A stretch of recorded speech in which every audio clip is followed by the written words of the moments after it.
নমস্কার বন্ধুরা, আমি সর্বাণী। আমার বই পড়ুন বইকে ভালোবাসুন চ্যানেলে সকল শ্রোতা বন্ধুদের স্বাগত জানাই। আজ আমি আপনাদের পড়ে শোনাবো লেখিকা ইলমা বেহরোজের লেখা আমি পদ্মজ উপন্যাসের পর্ব 17 ও 18।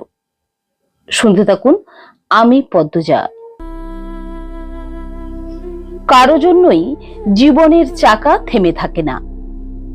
সময় তার নিজের ছন্দে সবাইকে টেনে নিয়ে চলে। চোখের পলকে 2 দিন পার হয়ে গেল। মজিদ এখন অন্য ঘরের বারান্দায় একা বসে আছেন। দুপুর পর্যন্ত বাড়িটা ছিল লোকে লোকারণ্য। মোড়ল বাড়ির সবাই এসেছিল। এই তো কিছুক্ষণ আগে সবাই নিজেদের ঘরে ফিরে গেছে। রাগে মন জ্বলছে মজিদের। আমিরের শক্ত হাতের ছাপ তার শরীরে লেগে আছে, যা তিনি মেনে নিতে পারছেন না। আসন্ন বিপদের আশঙ্কায় টনটন করছে মাথাটা। বাড়িতে আসা লোকেদের মধ্যে অনেকেই জিজ্ঞেস করেছে, মুখের দাগ কিসের? লজ্জায় চড়িয়ে মজিদ বলেছেন, সিঁড়ি থেকে পড়ে গিয়েছিলাম। এর চেয়ে ভালো কোনো বাহানা তিনি খুঁজে পাননি। অনেকের চোখে ফুটে উঠেছিল সন্দেহের ছায়া। চেয়ারের হাতল শক্ত করে ধরে আছেন মজিদ। রাগে তার সারা শরীর পুড়ে যাচ্ছে, আগুন জ্বলছে বুকের ভেতর। এই ঘটনা শুধু তার শরীরেই নয়, সম্মানেও গভীর দাগ কেটেছে। সেখানে খলিল উপস্থিত হলেন। মজিদের মনোযোগ আকর্ষণ করতে একটু জোরে কাশলেন। মজিদ তাকালেন না। খলিল বললেন, ভাই, সমাবেশের কি ব্যবস্থা করলেন? মজিদ উত্তর দিলেন, রবিবারের দাওয়াত দিলে ভালো হয়। ফরিনার জন্য সবার কাছে দোয়া চেয়ে নেব। আচ্ছা। খলিল সাই দিলেন। তারপর একটু থেমে বললেন, ভাই। মজিদ এবার তাকালেন। খলিল জিজ্ঞেস করলেন, রেগুলারে কবে পাঠাইবা? আরো তো 6টা মেয়ে বাকি।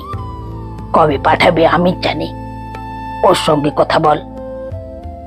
মুখ ঝামটা মেরে খলিল বললেন, আপনার ছেলের লগে আমি কথা কইতে পারতাম না। তীক্ষ্ণ দৃষ্টিতে ভাইকে দেখলেন মজিদ। প্রশ্ন করলেন, রিদওয়ান কোথায়? বাজারে। ঠিক আছে, এখন একটু একা থাকতে চাই। খলিল চলে গেলেন। মজিদ এক হাতে কপাল চেপে ধরে ভাবতে লাগলেন, আমিরের মনে কি চলছে? কেন তার চোখের দৃষ্টি দুরকম? এভাবে চলতে থাকলে তো হাওলাদার বংশে দুর্যোগ নেমে আসবে। পদ্মজা তার কোমল দেহে জড়িয়েছে একটা মকমলের মতো নরম শাল। হাঁটছে ধীরে ধীরে। পেছনে 2জন ছায়া মূর্তি নীরবে অনুসরণ করছে তাকে। ফরিনার ঘরের সামনে এসে দাঁড়ালো পদ্মজা। চোখে পড়ল ঘরের ভেতর। সেখানে পালঙ্কের গায়ে হেলান দিয়ে মেঝেতে বসে আছে আমির। এক হাঁটুতে হাত রেখে কোনো ভাবনায় মগ্ন সে। জানালা দিয়ে প্রবেশ করা মৃদু বাতাসে দুলছে তার এলোমেলো চুল। মনে হচ্ছে প্রকৃতি নিজেই আলতো করে আঙুল বোলাচ্ছে মাথায়। হঠাৎ কারো উপস্থিতি অনুভব করে আমির চোখ তুলে তাকালো। এক হলো 4টা চোখ। ধীরে ধীরে ঘরে ঢুকলো পদ্মজা। গভীর শ্বাস নিয়ে বলল, অথচ আপনি আমার মাকে মারতে চেয়েছিলেন। পরের মা তো, তাই না? আমির চোখ সরিয়ে নিল। অপরাধবোধের মুখোমুখি হতে চাইছে না। তীব্র হয়ে উঠল পদ্মজার কণ্ঠ। যে মেয়েদের স্বীকার করেন তাদের মায়েরাও এভাবেই কষ্ট পায়। বড় আশ্চর্য লাগছে দেখে। আপনি আমার জন্য কষ্ট পাচ্ছেন। আমির একটু বিরক্ত হয়ে জিজ্ঞেস করলো, কথা শোনাতে এসেছো? পদ্মজার ঠোঁটে ফুটে উঠল বিদ্রুপের হাসি। যখন আম্মা দিনের পর দিন যন্ত্রণা সহ্য করেছিলেন তখন কোথায় ছিলেন? কেন তাকে শাস্তি দেননি? ছেলে হিসেবে কি করেছেন? শুধু কষ্টই দিয়েছেন। নিজেকে সামলানোর চেষ্টা করে বলল আমির, আম্মা তো আগে আমার সম্পর্কে কিছুই জানতেন না, কষ্ট পাবেন কেন? আগে জানতেন না? তাহলে কবে জেনেছেন? পদ্মজার প্রশ্নে কৌতূহল। অনেকক্ষণ চুপ করে থেকে আমির ধীরে ধীরে বলল, যেদিন বাড়িতে এসেছিলাম সেই রাতে। পদ্মজার কপালে চিন্তার রেখা ফুটে উঠল। সে জিজ্ঞাসু দৃষ্টিতে আমিরের দিকে তাকিয়ে বলল, সেদিন মানে? যেদিন আম্মা আমাদের ওই বাড়ি থেকে নিয়ে আসতে গিয়েছিলেন? আমির মাথা নেড়ে সংক্ষিপ্ত উত্তর দিল, হ্যাঁ। কিভাবে জানলেন? আমিরের চোখে মুখে বিরক্তির ছাপ ফুটে উঠল। সে একটু ঝাঁঝালো স্বরে বলল, এত প্রশ্ন করছো কেন? আমি জানতে চাই। পদ্মজার কণ্ঠে জেদ। আমির একটু হতাশ ভঙ্গিতে বলল, জেনে কি হবে? আম্মা আমাকে সেদিন কম চোর মারেনি, নীরবে সহ্য করেছি, কিছু বলিনি। তাহলে আমি কিভাবে কষ্ট দিলাম? পদ্মজা প্রশ্নের উত্তর না দিয়ে নতুন প্রশ্ন ছুড়ে দিল, আপনি পাপের সঙ্গে জড়িত সেটা আম্মা এতদিনও বোঝেনি কেন? কিভাবে লুকিয়ে রাখলেন? হঠাৎ অস্থির হয়ে উঠল আমির। দাঁড়িয়ে পালঙ্কে লাথি মেরে মিটিয়ে নিল মনের সমস্ত ক্ষোভ। তারপর দ্রুত পায়ে বেরিয়ে গেল ঘর থেকে। রাগ হলো পদ্মজার। বাইরের জগৎ থেকে নিজেকে বিচ্ছিন্ন করতে দ্রুত পায়ে নিজের ঘরে ফিরে দরজা বন্ধ করে দিল। তারপর একটু ইতস্তত করে আলমারি খুলে সেখান থেকে একটা ছুরি বের করলো। আমির সতর্কতার সঙ্গে ঘর থেকে সব ছুরি সরিয়ে নেওয়ার পর পদ্মজা চালাকি করে মজিদের ঘর থেকে দুটো ছুরি এনে আলমারিতে লুকিয়ে রেখেছিল। তারই একটা কোমরের ভাঁজে লুকিয়ে রেখে আলমারির দরজা বন্ধ করতে যাচ্ছিল। হঠাৎ একটা চিঠি পড়ল মেঝেতে। পদ্মজা তৎক্ষণাৎ চিঠিটি কুড়িয়ে নিল। পূর্ণা সকালে এই চিঠি দিয়েছিল। আলমগীর মোড়ল বাড়িতে পদ্মজার নামে এই চিঠি পাঠিয়েছে। খামের ওপর স্পষ্ট করে লেখা, পদ্মজা ছাড়া অন্য কারো চিঠি পড়া নিষেধ। তাই পূর্ণা বা প্রেমা কেউই চিঠিটা খুলে পড়েনি। পূর্ণার মনে হয়েছিল এটা নিশ্চয়ই কোনো গোপন চিঠি, তাই সে লুকিয়ে চুপি চুপি পদ্মজার হাতে তুলে দিয়েছে। পদ্মজা এখনো চিঠিটা পড়েনি, সে রেখে দিয়েছিল। মনে মনে ভেবেছিল উপযুক্ত সময় পড়বে। এখন হয়তো সেই সময় এসেছে। চিঠিটা হাতে নিয়ে কিছুক্ষণ স্থির হয়ে দাঁড়িয়ে রইল। নিজের মনের সঙ্গে যুদ্ধ করছে। এখন পড়বে না আরো অপেক্ষা করবে? কেউ এসে ডাকবে না তো? তৃতীয় তলার একটা নির্জন ঘরে আশ্রয় নিল আমির। তার মনের ভেতরে ঝড় বইছে। নিজেকে মনে হচ্ছে অনিয়ন্ত্রিত নৌকা। থরথর করে কাঁপছে হাত। যখনই সে নিজের সত্তার লাগাম হারায় তখন তার অঙ্গ প্রত্যঙ্গ এভাবেই বিদ্রোহ করে ওঠে। আমির জানালার বাইরে কিছুক্ষণ তাকিয়ে রইল। তারপর হঠাৎ হঠাৎ কোনো অদৃশ্য শক্তির তাড়নায় দেওয়ালে নিজের কপাল দিয়ে আঘাত করল সে পরপর 3 বার। তৃতীয় আঘাতের পর কপাল থেকে বইতে লাগলো রক্তের ধারা। ক্ষুদ্র তারার মতো সংকুচিত হয়ে গেল চোখ দুটি, শরীর অসাড় হয়ে পড়ল। তবুও জ্ঞান হারালো না সে। দুর্বল ও রক্তাক্ত অবস্থায় মেঝেতে পড়ে রইল ভাঙা পুতুলের মতো। মৃদুল মোড়ল বাড়ির সামনে দাঁড়িয়ে আছে। আজ তার বাড়ি ফেরার কথা ছিল, কিন্তু মন টানছে অন্যদিকে। অতিথি হিসেবে 1 মাস কেটে গেছে এই গ্রামে। ছেলেবেলায় 4 মাস হাওলাদার বাড়িতে ছিল, কিন্তু এবারের ব্যাপারটা অন্যরকম। পূর্ণার জন্যই এতদিন থাকা। জ্যোৎস্না রাতের স্বপ্ন ছিল মনে। ফরিনার মৃত্যু সব কিছু পাল্টে দিয়েছে। আগামীকাল ফেরার আগে শেষবারের মতো পূর্ণার সঙ্গে দেখা করতে এসেছে সে। হঠাৎ নূপুরের মৃদু ঝংকার ভেসে এলো বাতাসে। মৃদুলের হৃদয়ে দ্রুত স্পন্দিত হলো। সোজা হয়ে দাঁড়ালো সে। 1 পা এগিয়ে গিয়ে প্রশ্ন করলো, ভালো আছো? ভালো। আপনি কেমন আছেন? ভালোই, মৃদুল জবাব দিল। তারপর যোগ করলো, প্রান্তর কি খবর? কুড়াল বানাচ্ছে, ওর কামই এমন। মৃদুলের কথায় মৃদু কৌতুক। পূর্ণার হাসিতে ফুটলো ফুল। মৃদুল প্রস্তাব দিল, চলো নদীর দিকে হাঁটি। মাদিনী নদীর তীরে এসে দাঁড়ালো দুজন। তাদের মাঝে 2 হাতের দূরত্ব। মৃদুল হাতে তুলে নিল একটা ছোট পাথর, ছুঁড়ে দিল নদীর বুকে। পাথরটি নদীর জলে 3 বার লাফিয়ে উঠল ব্যাঙের মতো, তারপর ডুবে গেল গভীরে। আমিও পারি। পূর্ণার কণ্ঠে মৃদু প্রতিযোগিতার সুর। সে নিজেকে প্রমাণ করতে চায়। মৃদুল তার হাতে তুলে দিল আরেকটি পাথর। আগে কইরা দেখাও। পূর্ণা করে দেখালো। তারপর মৃদু হেসে বলল, আমি চাপা মারি না। জবাবে শুধু হাসলো মৃদুল। সে কিছু একটা বলতে চায়। বুঝতে পেরে শোনার জন্য অপেক্ষা করতে লাগলো পূর্ণা।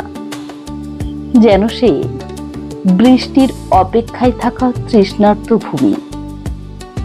মৃদুল ঘুরে দাঁড়ালো পূর্ণার দিকে, যেভাবে সূর্য ঘুরে দাঁড়ায় সূর্যমুখীর দিকে। 2 পা এগিয়ে এসে পূর্ণার 2 হাত ধরল সে। সেই স্পর্শে পূর্ণা পৌঁছে গেল অন্য জগতে, যেখানে শুধু ভালোবাসার অনন্ত বিস্তার। সেখানে না আছে সময়, না আছে সীমা, শুধু আছে 2টি হৃদয়ের নিঃশব্দ সংলাপ, যা কোনো ভাষায় প্রকাশ করা যায় না। রাইতে বাড়ি যাইতেছি, মৃদুল ধীর কণ্ঠে জানালো। এই কথা শুনে পূর্ণার মুখে বিষাদের ছায়া নেমে এলো। সে জিজ্ঞেস করলো, রাতে কেন? রাইতে ওইদিকে হাওলাদার বাড়ির একটা ট্রলার যাইব, তাই রাইতেই চলে যাব ভাবতেছি। পূর্ণার কণ্ঠে বেদনা ঝরে পড়ল। ও, মন খারাপ কইরো না, তাড়াতাড়ি আইসা পড়ব। চোখের জল এসে গেল পূর্ণার। মৃদুলের চলে যাবার কথা শুনলে তার বুক ফেটে কান্না আসে। মৃদুলের চোখের দিকে তাকিয়ে অভিযোগের সুরে সে বলল, কেন আপনি এত দূরের মানুষ? পূর্ণার কাতর কণ্ঠস্বর নাড়া দিল মৃদুলের হৃদয়কে। সে মৃদু হেসে পূর্ণার হাত দুটি শক্ত করে ধরে বলল, আম্মা আব্বারে নিয়ে আসবো। বিস্ময়ে চোখ তুলে তাকালো পূর্ণা। তাকে আরো অবাক করে দিয়ে মৃদুল বলল, তোমার আপাই কইছে আম্মা আব্বারে নিয়ে আইতে। থমকে গেল পূর্ণার হৃৎপিণ্ড। 2 হাতে মুখ ঢেকে বলল, কি বলছেন এসব? তাকে সামলে নেওয়ার সময় দিয়ে মৃদুল জানালো, যা হওয়ার কথা তাই হইতাছে। পূর্ণার ঠোঁটে হাসি আর চোখে জল নিয়ে মৃদুলের দিকে তাকিয়ে রইল। তার ইচ্ছে করছে মৃদুলকে জড়িয়ে ধরতে। ভালোবাসার কথা কেউ কাউকে বলেনি, তবুও উভয়ে জানে তারা একে অপরকে কতটা ভালোবাসে, কতটা চায়। সন্ধ্যা হইয়া যাইতেছে, এখন বাড়ি যাও। আমি সন্ধ্যার পরে খাওয়া দাওয়া কইরা রওনা দিব। সাবধানে যাবেন, সাবধানে আসবেন। চোখে চোখ রেখে মাথা নাড়ল মৃদুল। সন্ধ্যার আগমনী লগ্নের নরম আলোয় পূর্ণাকে স্বর্গের অপসরে মনে হচ্ছে। তার চোখের পাতার ঘন পল্লবগুলো অশ্রুতে সিক্ত হয়ে আরো গাঢ় কৃষ্ণবর্ণ ধারণ করেছে। মৃদুলের এমন তীব্র দৃষ্টিতে পূর্ণা লজ্জায় রাঙা হয়ে উঠল। সে অস্ফুট স্বরে বলল, কালো মানুষকে এভাবে দেখার কি আছে? তুমি যদি আমার চোখ দিয়া নিজের দেখতা তাহলে বুঝতে পারতা তুমি ঠিক কতটা সুন্দর। কথাটি মধুর সুরের মতো পূর্ণার কানে প্রবেশ করল। তার হৃদয়ের তারগুলো বেজে উঠল আপন ছন্দে। সন্ধ্যার ছায়া ধীরে ধীরে নেমে আসছে বাংলো বাড়িটার ওপর। পুকুর ঘাটে দিনের শেষ শুটিং সম্পন্ন হয়েছে কিছুক্ষণ আগে। লিখন ক্লান্তিতে ভারাক্রান্ত শরীর নিয়ে বারান্দায় এসে বসল।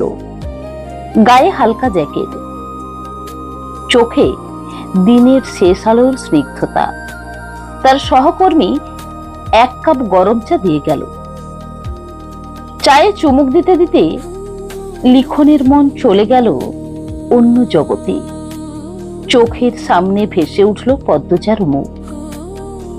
সোমবার ঢাকা ফেরার আগে যদি একবার দেখা হয়ে যেত, এই চিন্তায় তার মন উতলা হয়ে উঠল। ত্রিধা এসে বসলো তার পাশে। লিখন যেন স্বপ্ন থেকে জেগে উঠল, এমন ভাবে চমকে উঠে বলল, ত্রিধা। মধুর কণ্ঠে জিজ্ঞেস করলো ত্রিধা, অন্য কাউকে আশা করেছিলেন বুঝি? লিখন হেসে চায়ে চুমুক দিয়ে বলল, আর কাকে আশা করব? একটু ইতস্তত করলো ত্রিধা। কেন পদ্মজা? যেন চরম কোন রসিকতা করছে ত্রিধা। এমন ভাবে লিখন জোরে জোরে হেসে উঠল। সেই হাসির পেছনে লুকিয়েছিল একটা অস্বস্তি, একটা গোপন কথা, যা সে প্রকাশ করতে পারেনি। সত্যি তো, সে পদ্মজার সঙ্গে সাক্ষাতের কথা ভাবছিল। তুমি অপ্রয়োজনীয় কথা বেশি বলো। পদ্মজা এখানে আসবে কোন দুঃখে? হাসতেও পারে। ত্রিধার কণ্ঠে ঈর্ষার ঝাঁঝ। সে নিজে অন্য মেয়েদের ঈর্ষার পাত্রী, অথচ সে কিনা ঈর্ষা করে কখনো না দেখা একজন বিবাহিত নারীকে, যে নারী তার স্বপ্নের পুরুষের হৃদয়ের সম্পূর্ণ অধিকার করে আছে। যদি পারত লিখনের বুক চিরে পদ্মজার নামটি মুছে দিত। লিখন নির্লিপ্ত কণ্ঠে বলল, ঘরে যাও। যাব না। ত্রিধার জেদি উত্তর, এভাবে চলতে থাকলে ভবিষ্যতে তোমার সঙ্গে কাজ করার সুযোগ এলেও আমি তা করতে পারবো না। লিখনের কথায় লাল হয়ে উঠল ত্রিধার মুখ। রাগ আর ঈর্ষায় তার চোখ থেকে জল গড়িয়ে পড়ল। সে কান্না জড়িত কণ্ঠে বলল, আমি তো বলেছি আমি তোমার বাড়িতে কাজের মেয়ে হতেও রাজি। লিখন হাসতে লাগলো। মেয়েটা সবসময় নবীন কিশোরীর মতো অদ্ভুত অদ্ভুত কথা বলে। সেই মুহূর্তে পরিচালক আনোয়ার হোসেন সেখানে এসে উপস্থিত হলেন।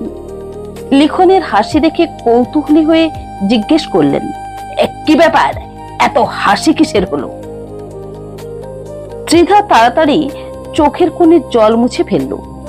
লিখন হাসি থামিয়ে সহজ স্বরে বলল, কিছু না, আপনি বলুন। আনোয়ার হোসেন বসলেন না, লিখনের দিকে তাকিয়ে বললেন, হুনো লিখন, হলাদার বাড়ির মতব্বরকে তো চেনো? মাথা নেড়ে সায় দিল লিখন। হ্যাঁ চিনি, দুদিন আগে ও বাড়ির কর্ত্রী মারা গেছেন, শেষ শ্রদ্ধা জানাতে গিয়েছিলাম। আনোয়ার হোসেন একটু থেমে বললেন, শুনেছি খবরটা। মাতব্বর প্রতি বছর শীতকালে তার পরিবারের সদস্যদের নিয়ে গরিবদের মাঝে শীতবস্ত্র বিতরণ করেন। বেশ বড় একটা অনুষ্ঠান হয়, খুব উদার মনের মানুষ। অনুষ্ঠান শেষে কয়েকজনকে নিয়ে একটা ছোট ভোজসভার আয়োজনও করেন। এই বাংলোটা আসাফ ভাইয়ের। আসাফ ভাই আবার মজিদ হলাদারের বন্ধু, তিনি আমাকে দাওয়াত দিয়ে গেছেন। আগামীকাল আমি সেখানেই যাব। এদিকটার দায়িত্ব তোমাদের উপর রেখে যাচ্ছি। লিখন আশ্বস্ত করে বলল, চিন্তা করবেন না, এখানে সবাই দায়িত্বশীল, কেউ কোনো অশান্তি করবে না। তা তো জানি। আনোয়ার হোসেন বললেন, এই দাওয়াত পেয়ে আমি খুব আনন্দিত। মজিদ হলাদারের সুনাম অনেক শুনেছি, এবার নিজের চোখে দেখার সুযোগ পাবো, খুব ভালো লাগছে। হ্যাঁ, তিনি সত্যিই খুব ভালো মানুষ। আমি একবার হলাদার বাড়িতে গিয়েছিলাম, পুরো পরিবারটাই খুব ভদ্র ও আন্তরিক। আনোয়ার হোসেন হলাদার বাড়ি সম্পর্কে আরো কিছু কথা বলে চলে গেলেন। তার পায়ের শব্দ মিলিয়ে যেতেই ত্রিধা লিখনের দিকে ফিরে জিজ্ঞেস করল, তাহলে পদ্মজাও আসবে? লিখন একটু ভেবে বলল, সম্ভবত আসবে। পদ্মজার নামটা শোনা মাত্র ত্রিধার মুখের রং পাল্টে গেল, যেন হঠাৎ করে সব রক্ত শরীর থেকে সরে গিয়ে মুখটা ফ্যাকাশে হয়ে গেল। পদ্মজার নাম শুনলেই তার মন খারাপ হয়ে যায়, তবুও সে নিজেই এই নাম তোলে। অভিমানের সুরে বলল, তুমি যাবে? ভাবছি যাব। লিখন জবাব দিল, আমিও যাব, সেই ভাগ্যবতী নারীকে দেখতে চাই। লিখন চেয়ার ছেড়ে উঠে দাঁড়ালো, একটু হেসে বলল, ভাগ্যবতী নারী নয়, একটা ভাগ্যবান পুরুষকে দেখাবো। কথাটা বলেই সামনের দিকে পা বাড়ালো লিখন। ত্রিধা বলে উঠল, সে নিশ্চয় আমির হলাদার। আপনার শুধু এই একটা মানুষকে কেন ভাগ্যবান মনে হয়? শেষের প্রশ্নটা করলো রাগে কিড়মিড় করতে করতে। লিখন এগিয়ে যেতে যেতেই পিছন ফিরে তাকালো, তার চোখে বিস্ময়। তুমি এত সব কোত্থেকে যে শোনো?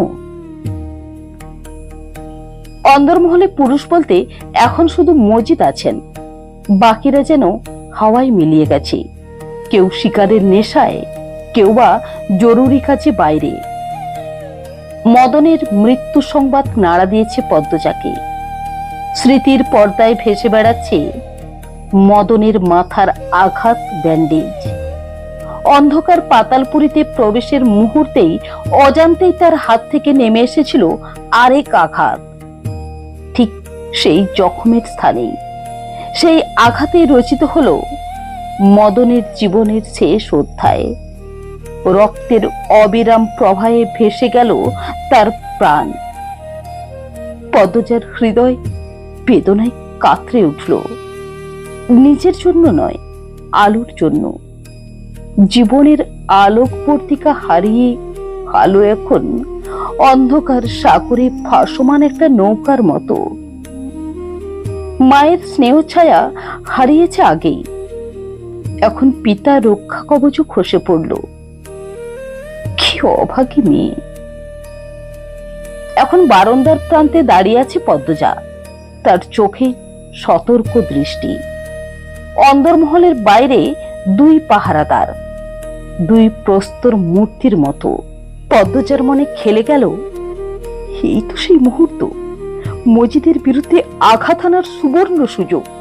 কিন্তু পাতালপুরীর চাবি, সেটাও তো প্রয়োজন।